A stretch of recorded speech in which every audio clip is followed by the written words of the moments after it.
हमेशा से स्टांस यही रहा है कि हमें कश्मीरियों से प्यार है, हम कश्मीरियों के साथ खड़े हैं, हम कश्मीरियों की बेहतरी चाहते हैं। तो भाई अगर हम खुद बेहतरी नहीं कर सकते, लेट्स सपोज भारत ने अगर कश्मीरियों की बेहतरी की है, G20 की मीटिंग वहां पे लेकर जा रहे हैं, इसके अलावा वहां पे वो टूरिज्म को प्रमोट कर रहे हैं। अभी मैं कल एक कश्मीर की जर्नलिस्ट है उनसे बात कर रहा था, उन्होंने बताया कि कश्मीर में, श्रीनगर में खासतौर पे आपको कोई होटल खाली नहीं मिलेगा, आपको एक रूम नहीं मिलेगा मतलब रहने के लिए। तो क्या ये कश्मीरियों का फायदा कौन कर रहा है? ये पाकिस्तान वाले फायदा कर रहे हैं या इंडिया वाले फायदा कर रहे हैं? और पाकिस्तान के लोग जिन्हें कश्मीरियों से मोहब्बत है, उन्हें ये बात समझने की जरूरत है कि भाई हमारी मोहब्बत तो हम तो पूरी कर नहीं सके, तो कोई और अगर उस मोहब्बत को पूरा कर रहा है, उस मोहब्बत को निभा रहा है, अगर कश्मीरियों को फायदा दे रहा है, तो हमें तो उसके साथ खड़ा होना चाहिए, अगर कश्मीरियों को फायदा उसका हो रहा है तो। लेकिन आपको लगता है कि इस किस्म की डेवलपमेंट्स जो है, यानी जो वहाँ पे मॉल बन रहा है और दूसरी कंट्रीज आके इन्वेस्ट कर रही हैं, वो पाकिस्तान में भी होना चाहिए, लेकिन पाकिस्तान में ऐसा क्यों नहीं हो रहा? जबकि यूएई एक इस्लामिक कंट्री है, वो भारत में इन्वेस्ट कर रहे हैं कश्मीर में, लेकिन पाकिस्तान में नहीं। उसका क्या रीजन आपको लगता है? बिल्कुल, ये सवाल मैं भी अक्सर लोगों से करता हूं कि देखें, यूएई की अगर बात करें या सऊदीया की बात करें या कोई बड़े बहुत से ऐसे कंट्रीज हैं जो रिलेशन तो इंडिया के साथ बेहतर करना चाहते हैं, कश्मीर के मामले में खड़े पाकिस्तान के साथ हैं या खड़े नजर आते हैं, इन्वेस्टमेंट वो इंडिया साइड कश्मीर में कर रहे हैं और कहते ही हैं कि पाकिस्तान का स्टांस ठीक है। ये चीज हमें समझने की जरूरत है।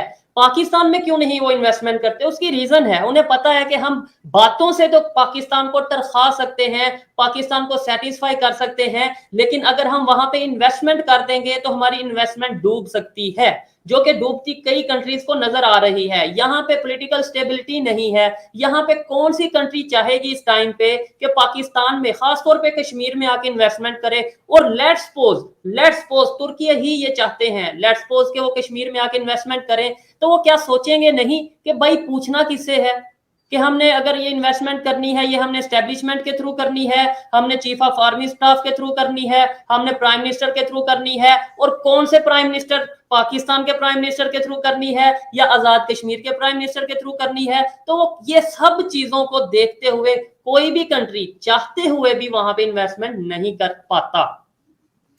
लेकिन आपको लगता है कि जो सी पैक बनाया जा रहा है या सी पैक के जो प्रोजेक्ट्स बताए जा रहे हैं, उससे क्या वाकई में इतना ही फायदा होगा पाकिस्तान को, जो कि बताया जा रहा है कि बहुत लोगों को रोजगार मिल जाएगा, बहुत जॉब्स क्रिएट होंगी? साथ साथ इस वक्त ये भी बात हो रही है कि ईरान और अफगानिस्तान को भी उसमें इन्वॉल्व किया जाए, तो क्या जी, ये अच्छा नहीं होगा कि भारत को भी उसमें दावत दे दी जाए? डेफिनेटली।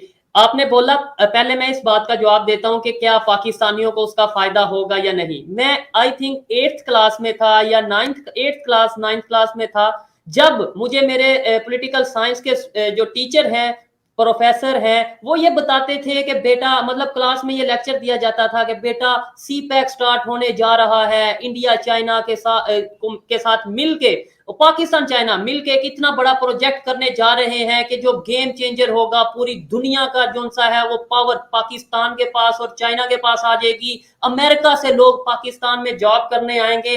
ये चीज तब हम सुनते थे तो हमें बहुत अच्छा लगता था, लेकिन अब जब से थोड़ी अकल आई है तो हमें आइडिया हो रहा है, जब हम बलोचिस्तान में प्रोटेस्ट होते देखते हैं, जब हम गिलगित बल्तिस्तान में प्रोटेस्ट होते देखते हैं, तो हमें आइडिया होता है कि कश्मीर या फिर अपना सी पैक की बात करें तो फायदा मोस्टली चाइना को हो रहा है, पाकिस्तान को खास तौर पे जॉब्स के हवाले से। अभी देखें, मैं अपने पास से कोई फजूल बात नहीं करूंगा, मैं कोशिश करता हूं कि जो बात की जाए वो ऑथेंटिक की जाए, चाहे वो सादा अल्फाज में ही की जाए, पब्लिक लैंग्वेज में ही की जाए। आप अभी चेक करें, ऑनलाइन देखें कि जो सी पैक प्रोजेक्ट चल रहा है उसमें जो इंजीनियर्स हैं, उसमें जो सुपरवाइजर हैं या जो थोड़ी बेहतर पोस्ट पे हैं, क्या वो पाकिस्तानी हैं या चाइनीज हैं? आपको डेफिनेटली 90% ऑलमोस्ट चाइनीज नजर आएंगे। जो लेबर है, जो बेचारा सर पे दाबड़ा, वो सर पे बोझ उठा के जो मिट्टी उठाता नजर आएगा, वो आपको पाकिस्तानी नजर आएगा। जो बेचारा कानों में घुस के और वो काम करता नजर आएगा, वो आपको पाकिस्तानी नजर आएगा। अगर ऐसी ही जॉब्स हमें चाहिए थी तो फिर शायद हम पाकिस्तान में ही कोई अपना डैम के ऊपर काम कर लेते और लेबर वहां पे चली जाती। अगर सी पैक का लॉलीपॉप जो दिया जा रहा है तो उसके लिए मैं ये समझता हूँ, ये छोटी मोटी जॉब से हमें तरखाया नहीं जाना चाहिए। इससे मैं ये कहूंगा कि उतना फायदा नहीं हो रहा पाकिस्तान को जितना बताया जाता था, जितना हमें स्कूल्स में, जितना हमें कॉलेजेस में, जितना हमें मीडिया में दिखाया जाता था कि सी पैक से पाकिस्तान और चाइना जो सा पूरी दुनिया पे राज करेंगे। हमें तो राज करता कोई नजर नहीं आ रहा। हम तो इकॉनमी दिन ब दिन डुबाते नजर आ रहे हैं खुद की। हम तो लोगों से पैसे मांगते नजर आ रहे हैं। तो मैं कैसे कह दूं कि पाकिस्तान को फायदा हो रहा है? अल्लाह करे फायदा हो। जब होगा तब मैं भी बोलूंगा कि भाई फायदा हो रहा है, लेकिन अभी मुझे कोई फायदा नजर नहीं आ रहा। लेकिन कहा तो ये जा रहा है कि ईरान भी उसमें शामिल होगा और साथ अफगानिस्तान जो है उसको भी दावत दी गई है। जी जी जी। और आपने बोला कि क्या इंडिया को भी इनवाइट करना चाहिए? डेफिनेटली। मैं तो ये कहता हूं कि आप सी पैक को एक मिनट के लिए छोड़िए, ईरान के साथ अपने रिलेशन बेहतर करें। और इंडिया, जैसे आप गैस पाइपलाइन प्रोजेक्ट, आपको पता है ईरान ने हमें ये प्रॉपर बता दिया कि आपने 1 साल के अंदर गैस पाइपलाइन प्रोजेक्ट पूरा ना किया तो आपको जो सा जुर्माना अदा करना पड़ेगा, उसका फाइन देना पड़ेगा। तो क्या हम एक तो उनके साथ रिलेशन बेहतर करें और फिर इंडिया के साथ रिलेशन बेहतर करते हुए हम ये पूरा एक जो सा है वो एक मैप बिछा सकते हैं, एक रोड लेकर जा सकते हैं, जो कि पाकिस्तान को भी फायदा होगा, जो कि इंडिया को भी फायदा होगा। इंडिया भी लिंक कर पाएगा दूसरे कंट्रीज के साथ। तो फिर हमें ये करना चाहिए, डेफिनेटली करना चाहिए।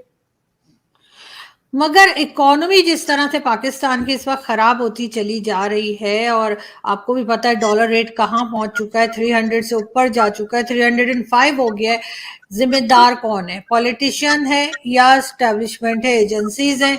कौन लोग हैं जो इसके जिम्मेदार हैं, जो ये नहीं चाहते कि भारत के साथ ट्रेड ओपन हो, जो ये नहीं चाहते कि पाकिस्तान के अंदर जो फैक्ट्रीज हैं उनमें काम शुरू हो और पाकिस्तान थोड़ा सा सही लेकिन अपने पांव पे खड़ा हो? आपके ख्याल से कौन रिस्पॉन्सिबल है, या ये पब्लिक जो खामोश रहती है?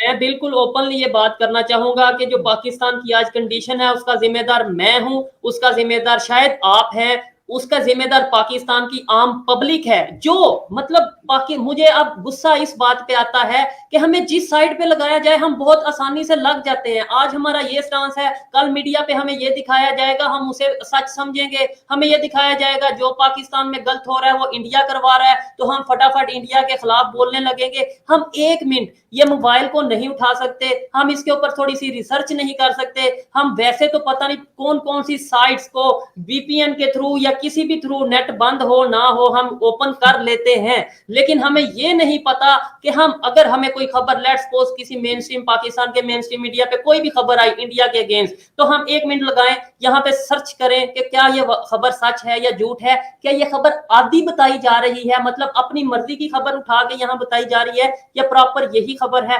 तो यकीन माने हमें बहुत से डाउट्स हमारे क्लियर होंगे। हम खुद आके ये बोलेंगे कि भाई हमें इंडिया के साथ ट्रेड करनी है। मैं आपको बताऊं, मैं तो मार्केट्स में जाता हूं, आप देखती हो शायद मेरे वीडियोस को, तो मैं मार्केट्स में जाता हूं, वहां के लोगों को जब मैं पूछता हूं इंडिया के साथ ट्रेड करनी चाहिए या नहीं, ज्यादातर लोग जो नॉलेज रखते हैं वो कहते हैं करनी चाहिए। मैं कहता हूं कई लोगों को ये नहीं पता कि उसमें नुकसान किसका है। कुछ लोग ये समझते हैं हमने इंडिया के साथ ट्रेड बंद करके इंडिया का नुकसान किया हुआ है, या हमने इंडिया को सबक सिखा दिया इंडिया के साथ ट्रेड बंद करके, जबकि रियलिटी में इंडिया को कोई फर्क ही नहीं पड़ा। जय हिंद दोस्तों, स्वागत है आप सभी का हमारे चैनल पर। दोस्तों, कश्मीर के श्रीनगर में आज से G20 टूरिज्म वर्किंग ग्रुप की मीटिंग शुरू हो चुकी है। पहले दिन बैठक के बाद रात में डेलीगेट्स ने डल झील का भ्रमण किया, और जो तस्वीरें आप देख रहे हैं इससे साफ पता चलता है कि लोग कितना एंजॉय कर रहे हैं, लोग कितना खुश हैं इस जगह पर आकर। विदेशी मेहमान कश्मीर की फेमस शिकारा नाव में भी बैठे, और इसके साथ साथ जो साउथ के एक्टर रामचरण तेजा भी हैं वो भी शामिल हुए, और उन्होंने श्रीनगर आते ही कश्मीर की तारीफ़ की और कहा कि यहाँ कुछ जादू है। मैं 1986 से यहाँ कई बार आ चुका हूँ। मेरे पिता फिल्मों की शूटिंग के लिए गुलमर्ग और सोनमर्ग आया करते थे। मैं खुद एक शूटिंग के सिलसिले में 2016 में यहाँ आया हुआ हूँ। जिसके बाद उन्होंने डेलीगेट्स के साथ अपनी फिल्म RRR के मशहूर गाने नाटू नाटू पर डांस किया। इसके साथ साथ ये तस्वीरें आप देख रहे होंगे कि किस तरह से यहाँ पर सुरक्षा को भी बढ़ाया गया है। जो सीमावर्ती जो ज़िले हैं उनमें जैसे पुंछ है, कठुआ है, राजौरी है, सांबा ज़िले हैं, इन सब की जो सुरक्षा है वो काफ़ी हद तक बढ़ाई गई है, ताकि किसी तरह की कोई परेशानी G20 में ना मिल पाए। वहीं पर जो लोग हैं, जो वहाँ के लोकल लोग हैं, उनका भी ये कहना है कि जिस तरह का बदलाव वो देख रहे हैं वो काबिल तारीफ़ है। प्रधानमंत्री मोदी की तारीफ कर रहे हैं कि उन्होंने अंतर्राष्ट्रीय बैठक जिस तरह से कश्मीर में बुलाई है, उससे कहीं ना कहीं जो कश्मीर के लोकल जनता है उनको फ़ायदा मिल रहा है, उनके विकास के एक नए रास्ते खुल रहे हैं, क्योंकि जितने भी G20 के जो कंट्रीज़ हैं वो कहीं ना कहीं वो यहाँ पर कश्मीर आएंगे और उससे टूरिज़्म इस तरह से प्रमोट होगा, जिसके बाद जो कश्मीर के लोकल आवाम है उसके रोज़गार में एक तरह से इजाफा देखने को मिलेगा। तो इस तरह की जो चीज़ें हैं, कश्मीर में जो बदलाव है वो कहीं ना कहीं पाकिस्तान की आंखें फटी की फटी रह जाएंगे। साथ ही साथ कश्मीर और जिन दूसरे देशों ने जैसे कि मिस्र ने और तुर्की ने भी जो किनारा किया है, सऊदी जिसको भारत मानता था लेकिन उसने भी किनारा खैर कर लिया, किस वजह से किया है ये तो अभी साफ नहीं है। और ऐसा नहीं है कि पाकिस्तान के कहने से उसने किनारा किया है, लेकिन कहीं ना कहीं हो सकता है कुछ उनके अंदरूनी मसले हो सकते हैं जिसकी वजह से ये सब चीज़ें हुई हैं। लेकिन कहीं ना कहीं ये तस्वीरें अगर सोशल मीडिया पर वायरल होंगी, देखी जाएंगी, तो कहीं ना कहीं वो इस लम्हे को मिस ज़रूर करेंगे और करना भी चाहिए। लेकिन कुल मिलाकर जिस तरह का ये कदम भारत सरकार द्वारा उठाया गया है उसकी सच में तारीफ की जानी चाहिए। वीडियो को लाइक करें, शेयर करें और चैनल पर अगर नए हैं तो चैनल को सब्सक्राइब